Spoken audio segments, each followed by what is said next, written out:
They told us the Nazis were defeated in 1945, that the evil was buried, the secrets destroyed, and the war truly over. But what if that was a lie? What if some of the darkest truths were never meant to be found? From underground cities and ghost armies to secret experiments too disturbing to imagine. These are the secrets they tried to erase from history. But the truth always finds a way back. You're about to see why. In the final frantic year of World War II, as Allied forces closed in from all sides, Nazi Germany grew desperate. But not all their efforts were focused on fighting back. Some, it seems, were spent disappearing. Not just people, but secrets, wealth, and technology. Among the most chilling legends of the war's final days is the tale of an Arctic convoy that supposedly vanished without a trace. A fleet that never officially existed, carrying cargo no one wants to admit was real. The story begins in early 1944. British intelligence began receiving strange reports from Norwegian and Soviet sources. German U-boats and destroyers were gathering in the far north, not to defend against the Allies, but to sail east, into the frozen Arctic, toward the coast of Siberia. This, in itself, was unusual. The Arctic route was treacherous, unpredictable, and tightly monitored. What was the purpose of such a risky mission? The Allies initially dismissed these reports as disinformation. But something changed in April 1944. An RAF reconnaissance plane operating near Svalbard picked up an unusual radar signature. A large convoy, dozens of ships, many heavily armed, sailing northeast in a tight formation. When the plane doubled back, the convoy was gone, vanished without a trace. The ocean, frozen in parts, offered no clue. There were no wrecks. No distress calls. No oil slicks. Norwegian fishermen reported eerie sightings in the weeks that followed. One man, Lars Nystrom, swore he saw a gray mist swirl around an entire formation of ships off the coast of Nordøstlandet. He described them as ghosts gliding on black water. His report was dismissed as superstition. But then came the Soviet files, intercepted radio transmissions in German, frantic and coded, referencing Vessel Blackbird, Cargo Helix, and something only ever referred to as Zeedrach. For decades, these clues sat buried in the intelligence vaults of London, Moscow, and Washington. But fragments emerged through declassified files. Historians now believe the Nazi High Command ordered a secret convoy in early 1944. Destination: a remote, uninhabited Siberian inlet. The operation was never named in standard records, but Soviet archives refer cryptically to Operation Nebelwolf, Fog Wolf. The purpose? That's where the theories spiral. One persistent rumor claims the ships were carrying billions in looted Soviet and French gold, a last-ditch effort to hide the Reich's wealth before collapse. Another theory, darker and far more disturbing, comes from German scientists captured under Operation Paperclip. One such scientist, Dr. Klaus Eberhardt, hinted during a CIA interview in 1953 that the Arctic operation wasn't about gold, but energy. There were experiments, he said. New forms of propulsion. Not engines, but fields. The kind you don't want to test near cities. He claimed a team of Nazi engineers and SS scientists developed a prototype weapon, not nuclear, but electromagnetic, a device capable of disrupting magnetic fields and electronic equipment. The convoy, according to his story, was transporting one of these devices to an isolated location where it could be tested without risking German soil. Soviet reconnaissance later confirmed a strange anomaly near the Novaya Zemlya archipelago. Magnetic instruments aboard aircraft malfunctioned repeatedly over the region. Pilots reported hallucinations, radio blackouts, and what they described as skyquakes, thunderous rumbles with no apparent source. Some began to speculate that the convoy reached its destination and activated its mysterious device, with unintended consequences.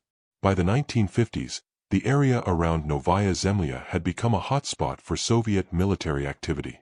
Though publicly framed as nuclear testing, there are accounts from defectors that the Soviets were attempting to reconstruct what the Germans left behind.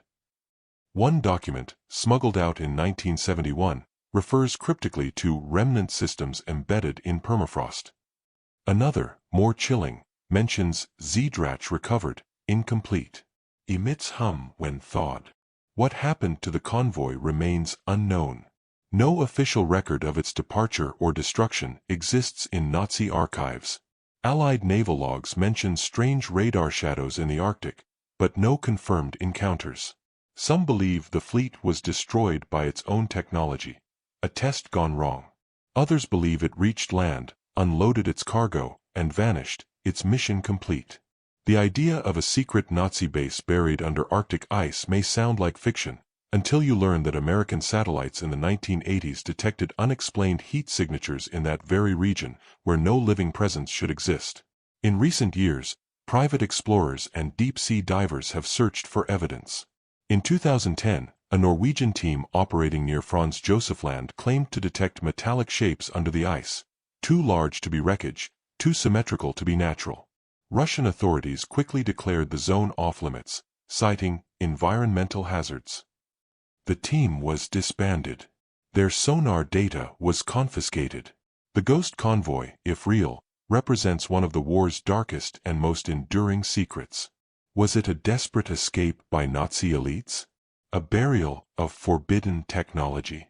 Or something far more sinister, a weapon lost beneath the ice, still humming, still waiting? Some say the Arctic has a way of keeping secrets. But eventually, the ice cracks, and what was hidden may rise. In the smoking ruins of post-war Europe, as nations celebrated the fall of the Third Reich, a different kind of operation began, one cloaked in robes, shadow, and secrecy. While the Nuremberg trials prosecuted the visible architects of Nazi horror, hundreds of high-ranking SS officers, scientists, and war criminals were vanishing. Not into prison cells. Not into shallow graves. But into new lives, new identities. And behind much of this exodus stood an institution few dared accuse, the Vatican. The story of the Vatican Ratlins isn't just a tale of hidden passages and falsified documents. It's a story of compromise, ideology, and what happens when the Church's war on communism eclipsed its moral compass. In 1945, as the Allies closed in, Nazi officials began seeking routes out of Europe. Argentina, Brazil, and Chile had already shown signs of fascist sympathy. But they needed a way to get there, unnoticed. Enter Bishop Alois Hudel, an Austrian cleric based in Rome. He was a respected theologian and a devout anti-communist. But he was also secretly a Nazi sympathizer. Hudel believed the Allies were too focused on punishing Germany while ignoring the threat of Soviet expansion. In private writings, he referred to Nazi fugitives as lost sheep in need of Christian redemption. Under the banner of the Church, he began helping them flee. With access to the Vatican's refugee programs, Hudel and others like him issued false identity papers to war criminals. Red Cross travel documents, baptism certificates, even fake priest credentials were created.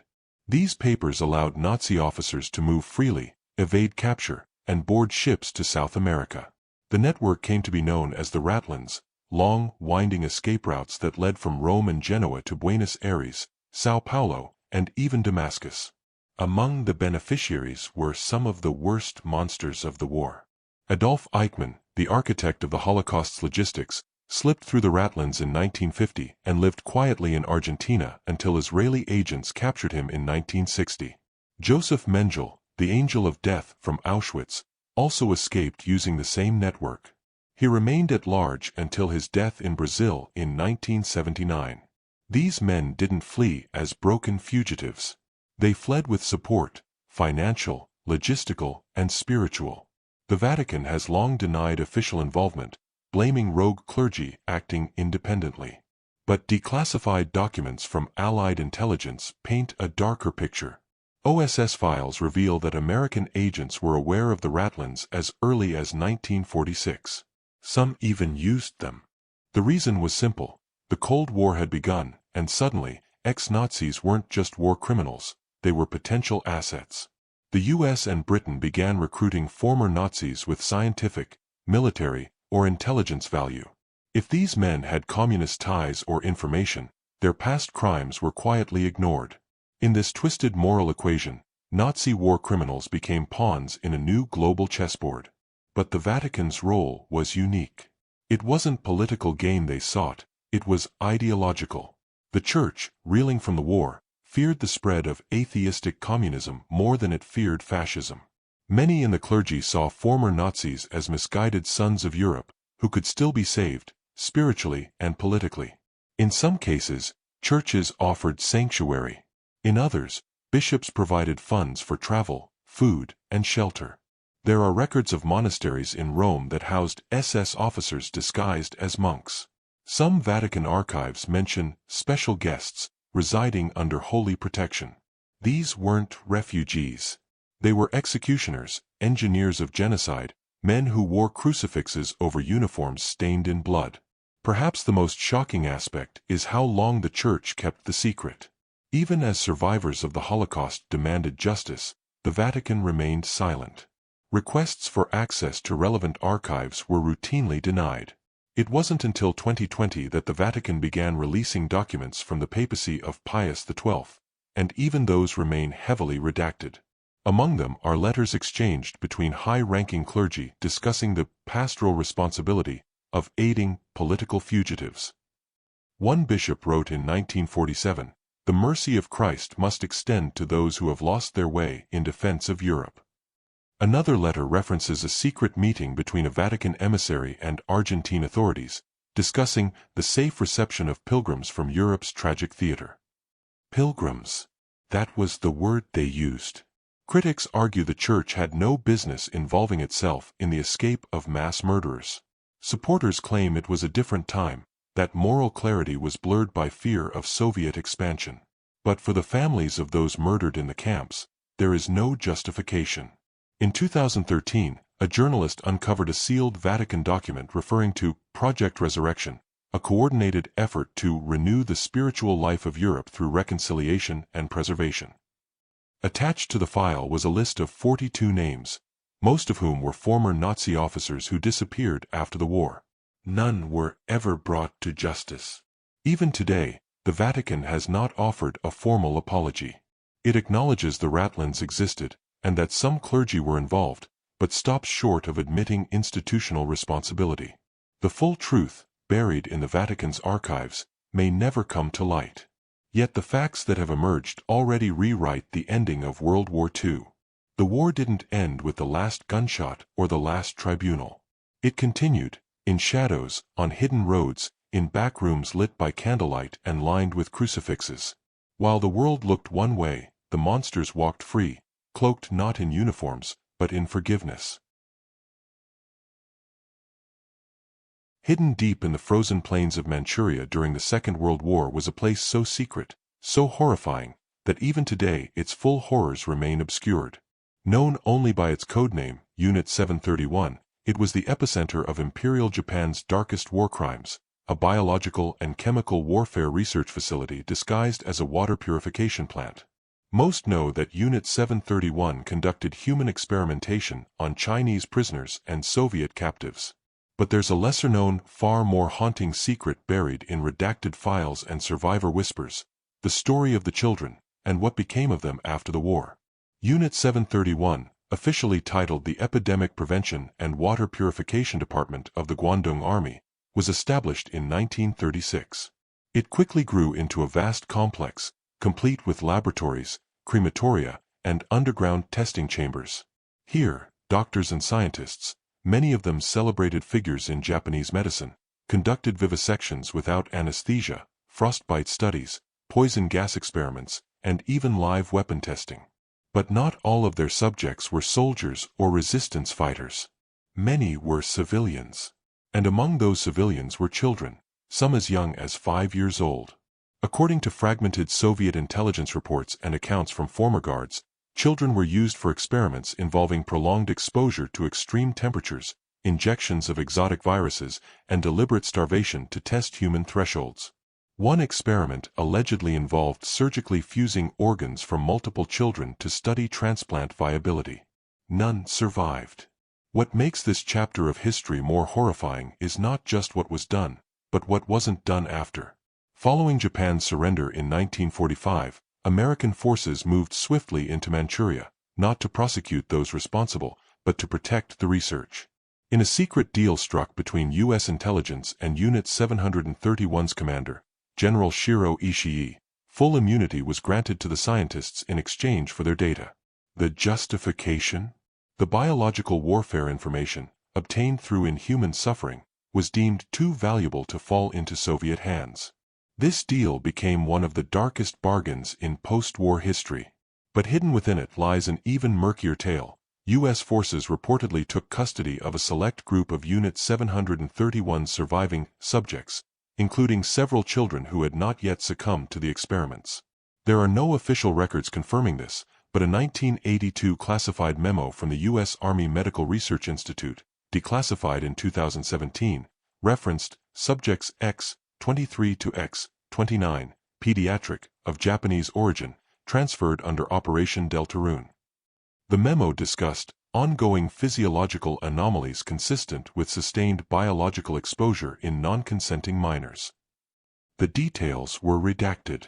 The location of the subjects was listed simply as Site B, Containment. A former military physician who served at Fort Detrick in the late 1940s claimed in a 1993 interview that he had once treated a mute Japanese boy with deep dermal scarring and unusual resistance to infection. The boy, he said, had no known name, only a tag number. The doctor was later reassigned and told never to speak of the case again.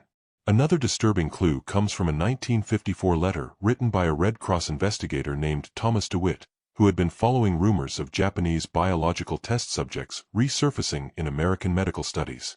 In the letter, he described being denied access to a government facility in California. "They are not patients," he wrote. "They are property." Japan, too, buried the truth. For decades, its government denied the existence of Unit 731. It wasn't until the 1990s that Japan officially acknowledged the unit's crimes, and even then, compensation or legal justice was denied to survivors. General Ishii died peacefully in 1959, never having faced a trial. Many of his colleagues went on to become professors, corporate leaders, and advisors in Japan's post-war medical system. But what became of the children? There are rumors, unconfirmed, chilling rumors, that some of them were experimented on further, this time by American researchers seeking to trace the long-term effects of the pathogens introduced by Unit 731. A 1978 article in a fringe medical journal referenced pediatric anomalies of Asian descent housed in isolation at an undisclosed Western research site. The paper was pulled within days, and the journal's editor later disappeared from public record. In 2002, an anonymous whistleblower published a document on the dark web claiming to be a logbook from Site B, referencing weekly vital assessments of 6 individuals, all born before 1941, all labeled with numerical codes. The document was dismissed as a hoax. But independent cryptographic analysts confirmed its formatting matched U.S. Army medical reports from the 1950s. As recently as 2019, a Japanese-American researcher named Eiko Hayashi was barred from accessing parts of the U.S. National Archives after submitting a request for materials related to Operation Deltarune. Her request was classified as a national security concern. Hayashi believes the truth lies not just in what was done, but who allowed it to continue. The story of Unit 731's children is not just about wartime atrocities. It's about the post-war world's willingness to turn away from justice in favor of power, knowledge, and geopolitical advantage. These children, voiceless, nameless, became shadows in a war that never truly ended for them. Their names may be gone. Their records may be buried. But the moral wound remains open. If they did survive, they would be in their 80s now, elderly ghosts of a past the world still refuses to face. And if they didn't, then the silence we live in today was bought with their final breaths. In the crumbling heart of Nazi Germany, as Berlin burned and Allied tanks rolled over shattered streets, an invisible war unfolded beneath the surface, literally. While much of the world focused on the final battles above ground, the Nazis had already moved critical assets, research, and personnel underground into what would later be known as Germany's shadow cities. The operation, code-named Eclipse, was never officially acknowledged by Nazi leadership. It didn't appear in field reports or military memos. It was whispered among SS officers and project heads, and its full scope only came to light decades later, when survivors, engineers, and declassified intelligence reports revealed that the Third Reich had constructed a vast network of subterranean facilities, designed to survive the fall of the regime and, some believed, give birth to a Fourth Reich. It began in 1943, after the devastating bombing campaigns over Hamburg and Dresden. The Luftwaffe could no longer guarantee air superiority, and Nazi leadership realized the war might not be winnable in conventional terms. But Hitler was not ready to accept defeat. Instead, he authorized a secret initiative to take Germany's most advanced weapons projects, most brilliant minds, and most dangerous knowledge underground. Entire labor camps were reassigned to underground construction. One of the largest known projects was Project Reese, in the Owl Mountains of Lower Silesia, now part of Poland. Under the oversight of the SS and Organization Todt, thousands of prisoners from Gross-Rosen concentration camp were forced to carve vast tunnel systems beneath the mountains. Survivors described massive chambers, ventilation shafts, and reinforced bunkers capable of withstanding direct bomb hits. Officially, the project was never completed. But Allied forces, upon discovering the tunnels in 1945, were shocked by their scale.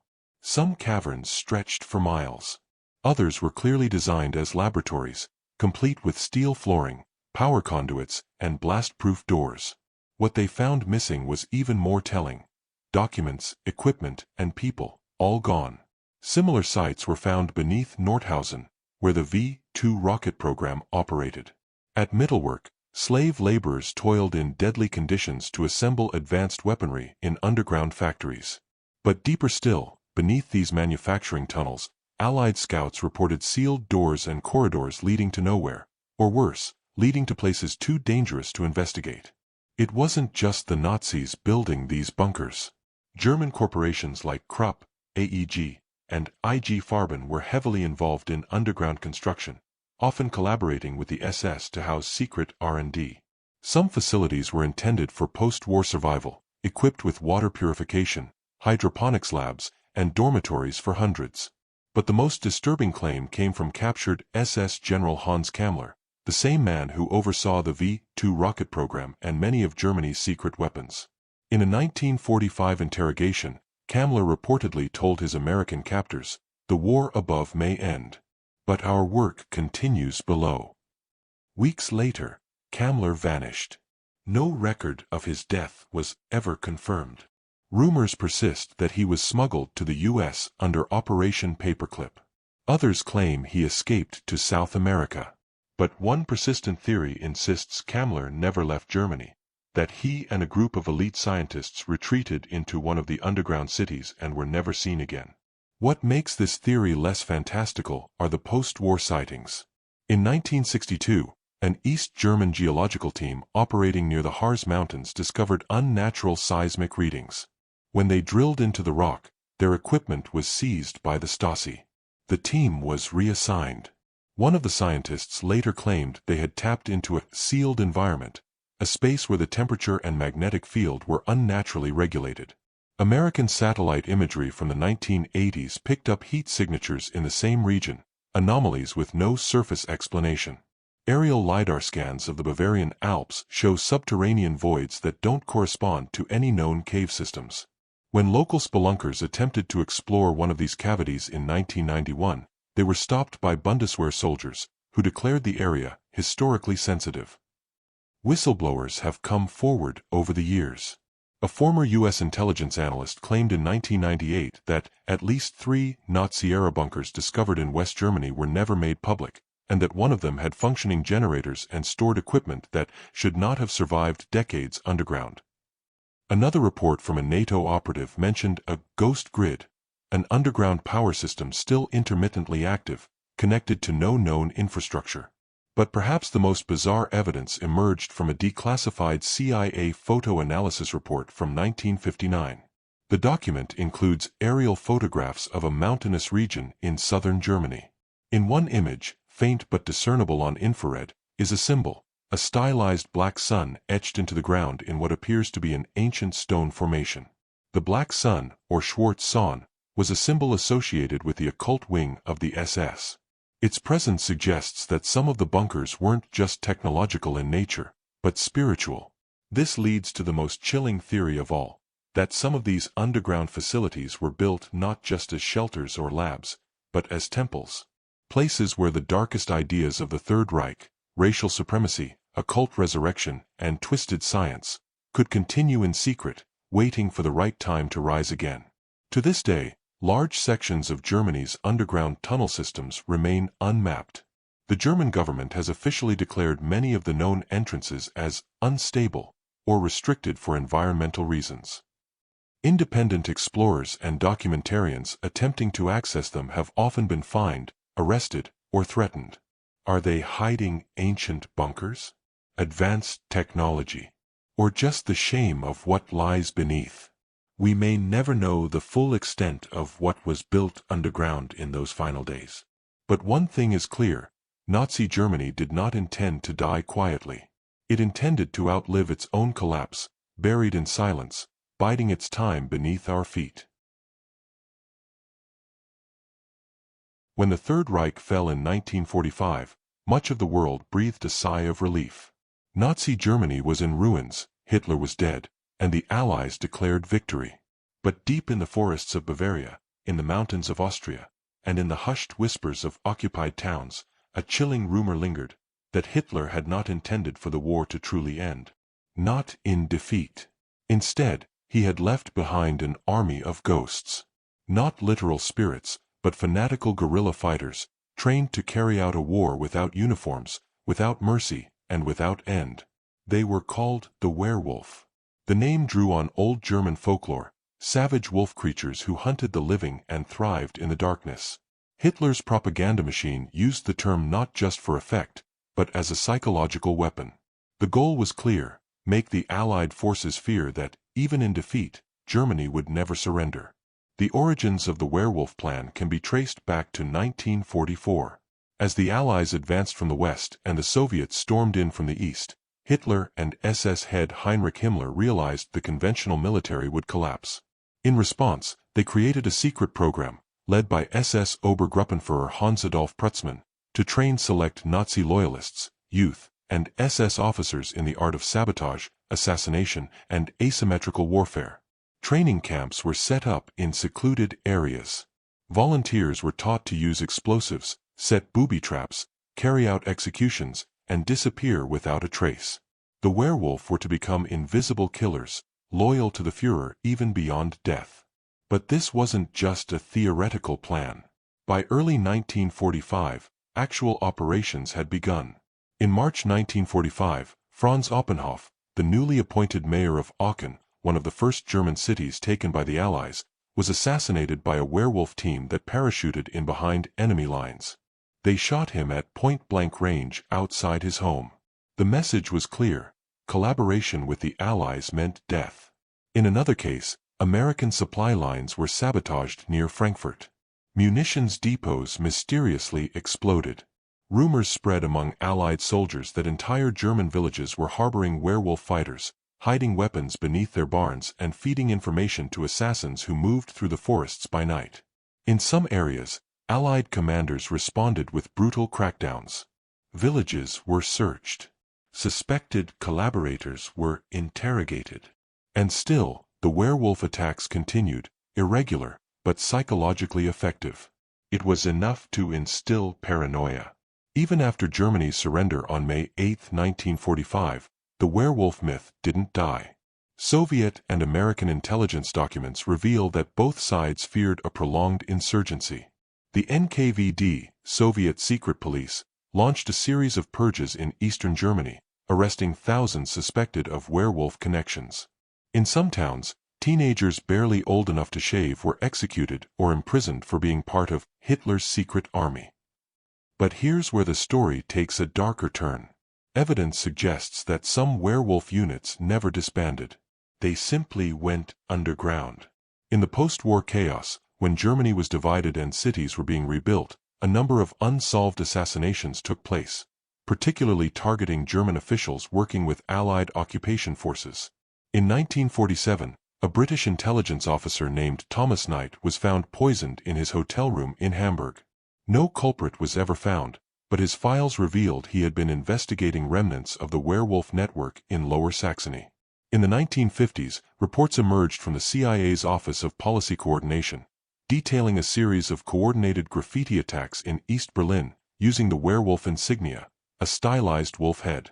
Bomb threats were sent to schools that had removed Nazi textbooks. A train derailment in Saxony killed 13 people. Though never officially tied to werewolf activity, notes found at the scene quoted a line from Goebbels' last broadcast, "Our spirit will haunt the victors forever." More chilling are the testimonies from children who grew up in isolated communities in Bavaria during the 1950s and 60s. Some claim they were raised by uncles and grandfathers who held strange late-night meetings, taught them to hate the occupiers, and spoke of a future fire that would one day cleanse the land. Several described rituals involving the swearing of oaths before a wolf skull, a grim echo of werewolf indoctrination. The West German government has always denied the persistence of any organized Nazi resistance after 1945. But files released under Germany's declassification laws in 2018 tell a different story. In one internal memo, dated 1963, the BND, West German Intelligence Agency, warned of latent paramilitary cells in the rural south, possibly descended from werewolf units. The report mentioned weapons caches, encrypted letters, and surveillance of NATO bases. It was buried and never followed up on. Then there's the case of Operation Gladio, a NATO project designed to arm and prepare stay-behind units in the event of a Soviet invasion. Some historians believe that former werewolf fighters were recruited into these stay-behind networks. The idea was that their anti-communist zeal and guerrilla skills made them ideal candidates, even if it meant partnering with ghosts of the Reich. To this day, werewolf graffiti occasionally appears in Germany. Neo-Nazi groups reference the term in online forums. In 2021, a raid on a white supremacist compound in Thuringia revealed documents titled Werewolf 2.0, complete with detailed maps, sabotage manuals, and a manifesto declaring loyalty to the blood of the fatherland. Was the werewolf insurgency truly an organized, decades-long resistance? Or was it a myth? A psychological operation that outlived its creators? Maybe it doesn't matter, because myths have power. The idea of the werewolf, of a Germany that never surrendered, of enemies who strike from the shadows, planted fear in the Allied occupation, bloodied post-war recovery, and echoed for generations. And perhaps that was the final, most successful operation of the Third Reich. Not a victory on the battlefield, but the creation of a nightmare that refused to die. Every case adds a new layer of mystery, leaving more questions than answers. Which one lingers in your mind, and what's your take on what really happened?